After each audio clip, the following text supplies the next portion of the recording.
Scott live as he reports in from Freedom Base 1. Gigi, I've decided not to leave this town. So you want to make mirror glaze? Okay guys, so this episode is going to be a little bit different. As we can see, my tripod still hasn't arrived, so spatial wise we're a little bit limited. Also, another difference is you can see my face this time, so just kind of still trying to find out what style best suits me. So anyway, without further ado, a tutorial today on how to make a mirror glaze. And we'll be making two different kinds. I'm going to show you how to make first a white chocolate one that you can colour with some crazy vibrant colour, and I'm also going to show you how to make a chocolate mirror glaze as well. We need obviously a mousse first, and this one is going to be a semi-sweet chocolate mousse. So here's the start of the ingredients. You'll need 165 grams of dark Couverture chocolate.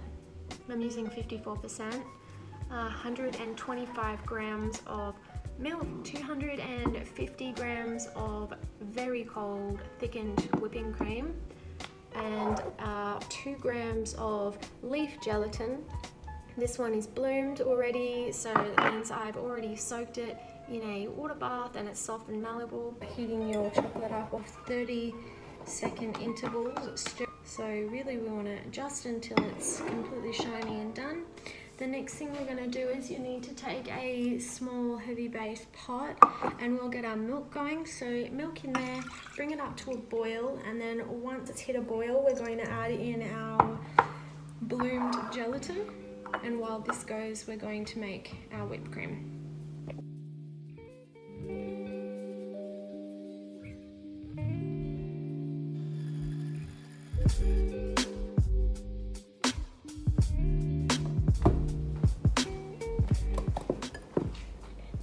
Okay, so that's the cream, and it's really important to always whip to soft peaks when you're making a mousse. Don't take it any further than these kind of like nice little floppy peaks, and we'll follow the rule of thirds. So we start with a third of the milk. It's straight off the heat as well, so hot milk gelatin mixture into our melted chocolate, so like this texture.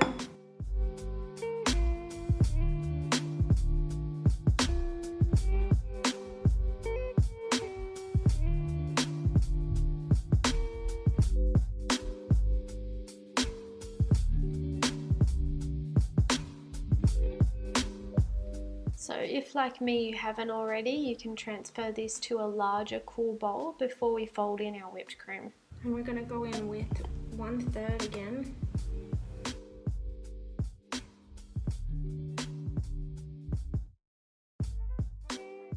Make sure each one of these additions is well incorporated before you add the next, as you don't want to have any lumps of cream that are left over and not homogeneous with the rest of your mix. And now you can switch from your spatula to a whisk and whip in that last third of cream before we transfer it to our mold.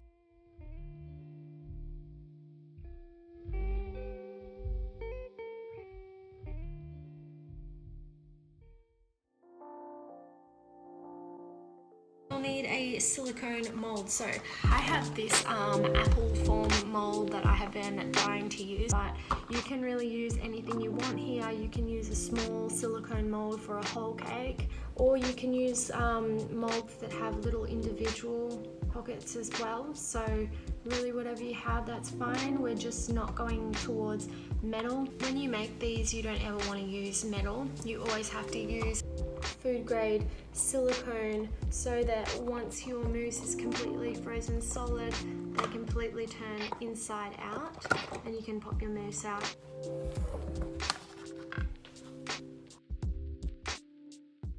So if you're like me, you're using individual molds, go ahead and pour your mousse into a piping bag so you have more control about where your mousse goes. And if you're using a whole cake mold of some kind, pour your mousse straight into that mold.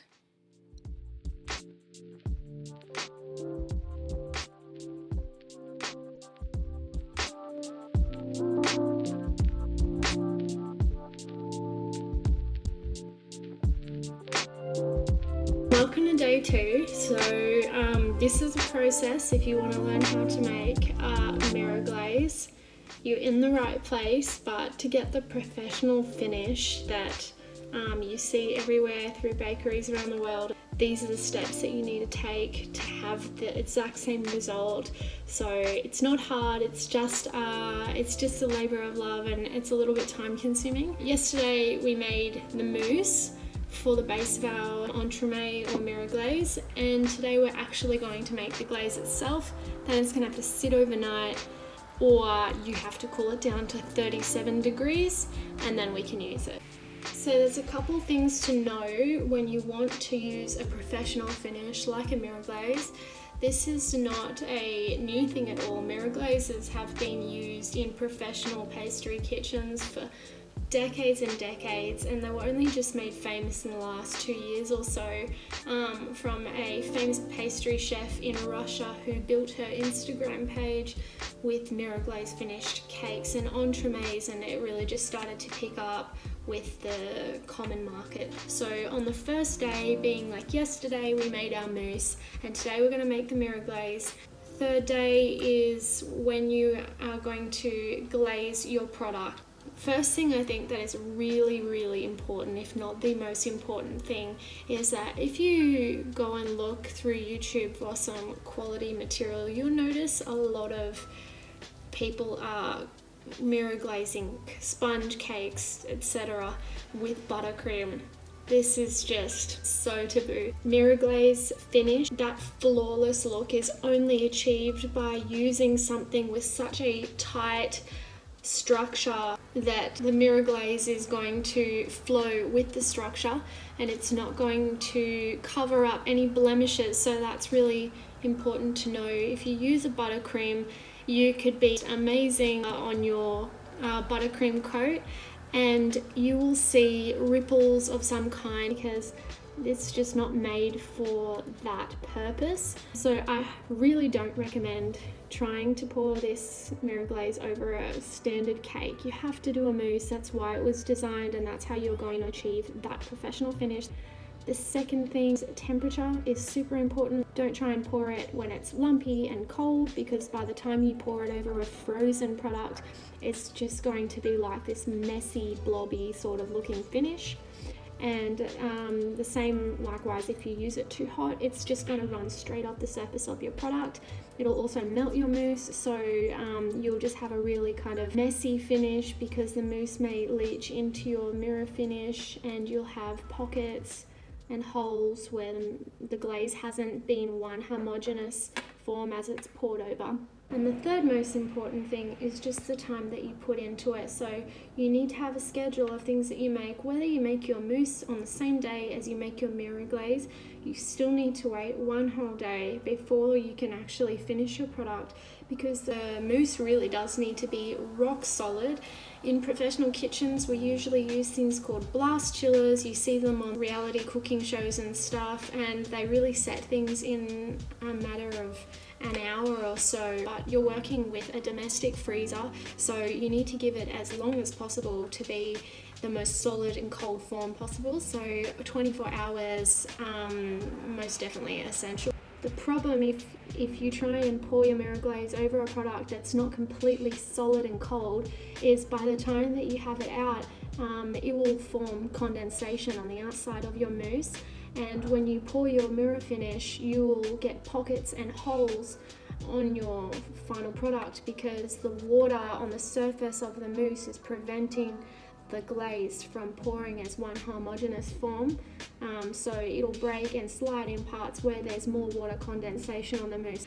So this may be the most long-winded explanation of something that you may have thought originally was going to be a little more basic, but if you want the professional result, you have to follow these steps, and I really want you to succeed and have a product that you're proud of at the end. So my goal is to give as much of the learning and the information that I have to help you understand why professional chefs do things the way that they do.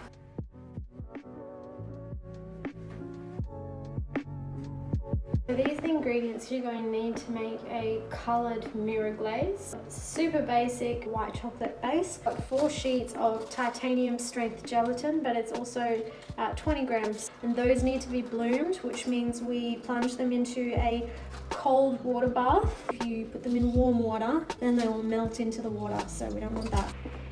You'll need 175 grams of water, 150 grams of thickened or pouring cream, 225 grams of white sugar, and 80 grams of good white chocolate, meaning that it contains cocoa butter. So first you'll need a pot, and you're going to pour everything bar the chocolate and the gelatin into the pot. Now this is going to go on high heat, and it's going to come up to a temperature of 103 degrees Celsius. Make sure that you have a big enough pot to allow for boiling, because it will boil for a minute or so before it hits 103 degrees, so I've got quite a lot of space. If you are wanting to make the chocolate mirror glaze instead, the processes are the same. You just need to replace the chocolate with cocoa powder in the syrup. The recipes will be linked in the description below. Okay, so now that the syrup has reached 103 degrees Celsius, I've taken that off the heat, and we're going to cool it down to 60 degrees Celsius before we add in our bloomed gelatin. The gelatin has been blooming for about 5 minutes now, so now it's like completely malleable. Squeeze all the excess water out of it. Now our mixture is at 60-ish degrees. I'm going to go and add our bloomed gelatin that we set aside. This mixture into my chocolate.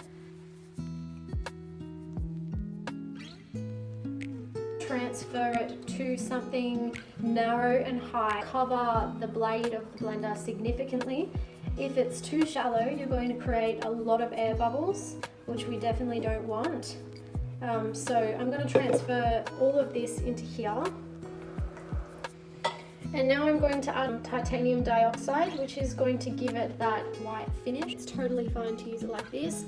Also, if you're adding vibrant colors, you're not going to notice this color at all, but the white just gives it a really nice base. Use bright white coloring, or you can use powdered titanium dioxide. If you were going to add colors, now's the time you add them. So you can see the difference now after it's been blended, that it's a lot more pure. So if you've done this right, you should be able to see yourself in the back of a spoon.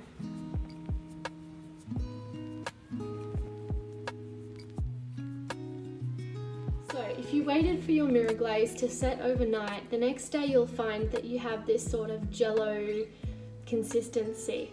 That's exactly correct. And we're going to bring this back up to the pouring consistency we want in the microwave with 30-second intervals in between. And you just want to bring it up until it's liquid, because you don't want it to come up so high in temperature that you have to wait quite a while for it to cool back down.